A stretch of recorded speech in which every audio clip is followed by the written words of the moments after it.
Joe, did you hear anything? Huh? I'm positive I just heard something drop. Something drop? Yes, it sounded as if it came from Debbie's room.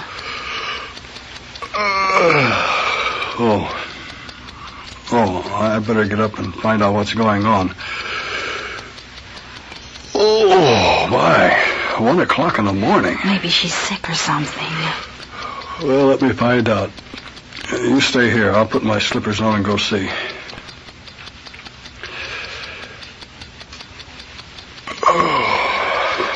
You wait here. I'm worried, Joe.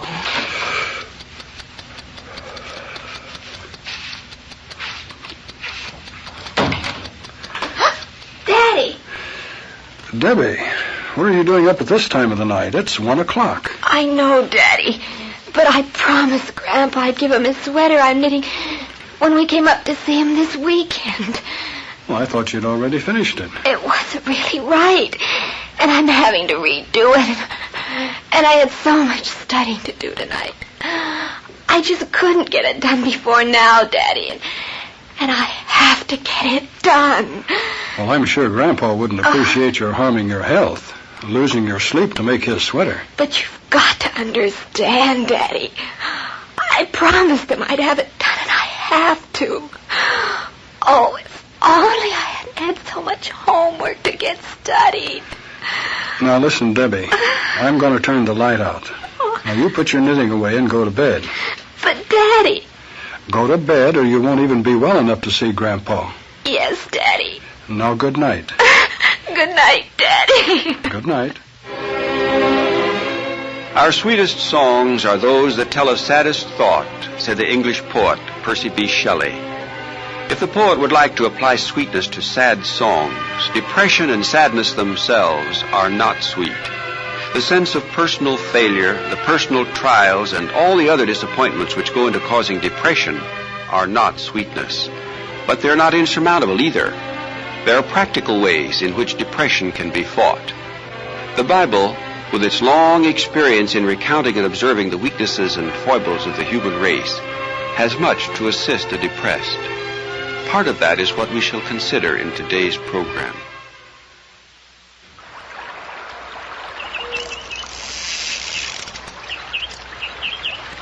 It doesn't seem as if the fish are biting today. I don't understand it. Grandpa's pond has always been one of the best fishing holes around. Maybe the fish have the same blues Debbie had all the way up here. Well, we can all suffer depression, Dave. There are all sorts of reasons and combinations of reasons. Among which is catching no fish in this pond. Well, I really don't think it's that serious a depression to suffer. We'll have plenty of supper in spite of our fishless effort. Hold it, Dad. I think I've got something. Joe, I've got to see you. Well, what is it, Fran? Debbie's gone. I can't move as fast as you, Fran. Debbie has disappeared from the house, Joe. Where did she go? She's disappeared. Gone. Hold it now, hold it. Let's get our thoughts together. What happened, Fran? Well, Debbie was working on getting everything for the salad together. And I walked out of the kitchen, and when I came back, she was gone. Not a trace. I've noticed she's been very quiet and seemed very unhappy ever since she got here. What has been her trouble? She's been staying up late a lot of nights, Grandpa. And also, I think, Sam, she's been worried that the sweater she gave you wouldn't make you happy. Wouldn't make me happy? Nonsense. I couldn't be more delighted. Well, the girl hasn't been eating properly, in spite of what we try to make her eat. We've caught her several nights staying up too late to get this sweater finished. Plus, she's had an extra load of work at school. I think it's been too much for her. I certainly wouldn't think it would arrive at this. Well, neither would I. What do we do? Well, I would suggest, Dave, you and your mother go take a look in the woods on the other side of the stream. Debbie sometimes likes to walk there. Maybe Joe and I can go back to the house and see if we can pick up some traces from there. Good idea, Sam. All right, Joe.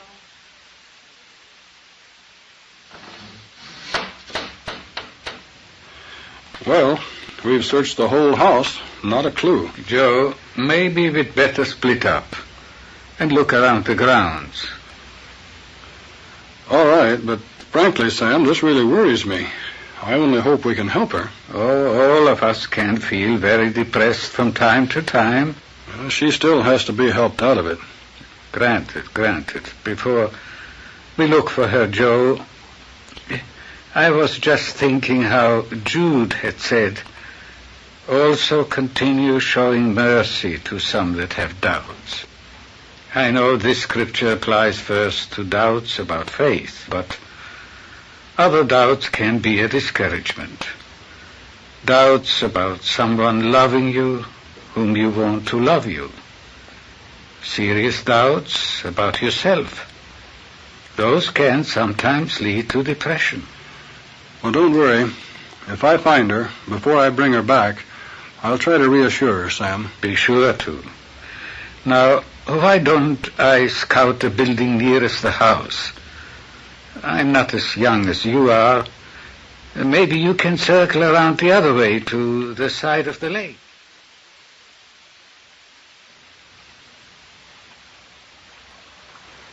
Debbie! Debbie! Debbie, where are you? Where could she have gone? Well, I guess she must have really gotten to feeling discouraged. Debbie! Where are you, Debbie? Debbie! No sign of her, Joe. Did you see anything? No, not a trace. Maybe Sam has had better hunting than we've had. She's never acted like this before, though, Dad. Well, Dave, when people get to feeling depressed or discouraged, they can do funny things. Especially if they don't understand what's happening to them or why it's happening and then fight it. You mean Debbie doesn't understand what's happening to her? Well, apparently schoolwork and Grandpa's sweater and lack of sleep and everything else just piled up on her, Dave. I imagine she wants to be alone for a little while. It doesn't sound right for her to act that way. No, it doesn't. That's why she needs encouragement. With a little, she'll probably bounce right back. Likely some sleep and reassurance, and she'll be as good as new. Debbie.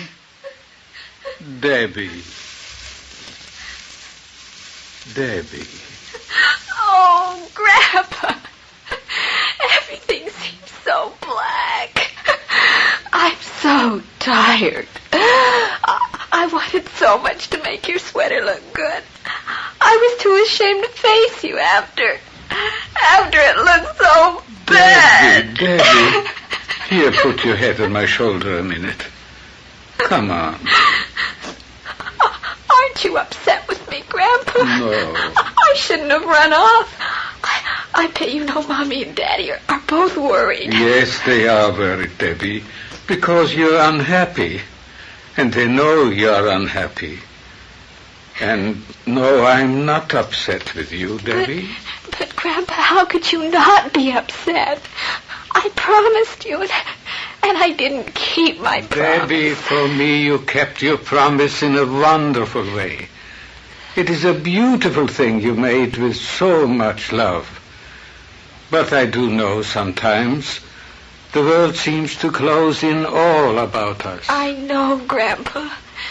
Our better sentiments, our more noble ambitions, the small joys which seemed so joyful before, they all become suddenly darker and sadder. That's what depression is, Debbie. And that's what you're suffering. But, Grandpa, it's true. Nothing is working right. I wanted so badly to knit you a sweater you'd be proud Well, of. this is the first I knew I wasn't proud of what you made for me, Debbie. It's no use, Grandpa. I wanted to knit a design in it, and I couldn't. I tried, but I didn't have time. Debbie, listen to me. Do you really feel a sweater is what makes me happy? Or is it your love that makes me happy? Well, It seems everything is now so black and empty to you. But do you really feel you have lost the love of your father, your mother, Dave, or me? Has all your world changed overnight, my dear Debbie? Or has your way of looking at it changed? Oh, Grandpa, I don't know what to think. It's all so confused. How much sleep have you been getting recently, Debbie? Oh, pretty much. You know, your face is telling me pretty much hasn't been enough. You've been up past your normal bedtime often, haven't you? But I had to finish the sweater. I just had to. And I had so much homework and... Oh, Grandpa, I don't know what to do. I'm so miserable. Don't cry, Debbie, dear. We all love you very much, but we want you to care for yourself. When you are tired all the time, it becomes very hard to look at life optimistically. No sweater or anything else is worth your heavy heart to me. Yes, Grandpa. And remember, Debbie, how good Jehovah is to cheer us with his word. The orders from Jehovah are upright, causing the heart to rejoice, the psalmist said. And did you ever think the Bible's instruction to love your neighbor as yourself meant you would have to love yourself enough to sleep and eat properly? Not following that principle could make you sick or depressed as you are now. Oh, I guess I'm not thinking straight. It's only... I'm so tired. I know that. Come on with me into the house. You can take a nap there, and things will look much brighter to you. Now take my handkerchief. Dry your tears, darling. And I'll go ring the dinner gong to signal your parents I've found you.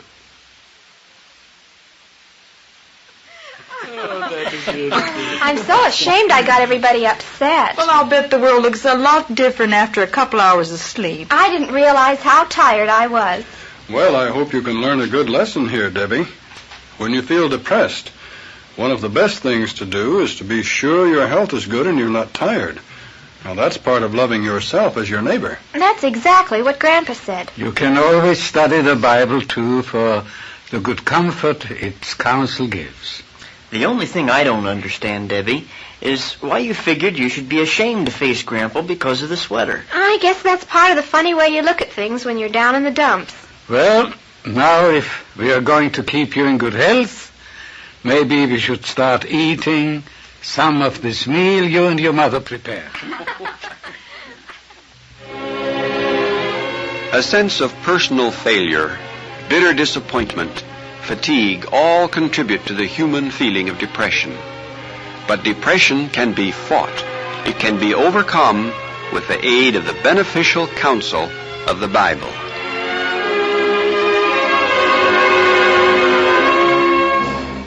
The program, All Scripture is Beneficial, was produced by the Watchtower Society and presented by Jehovah's Witnesses.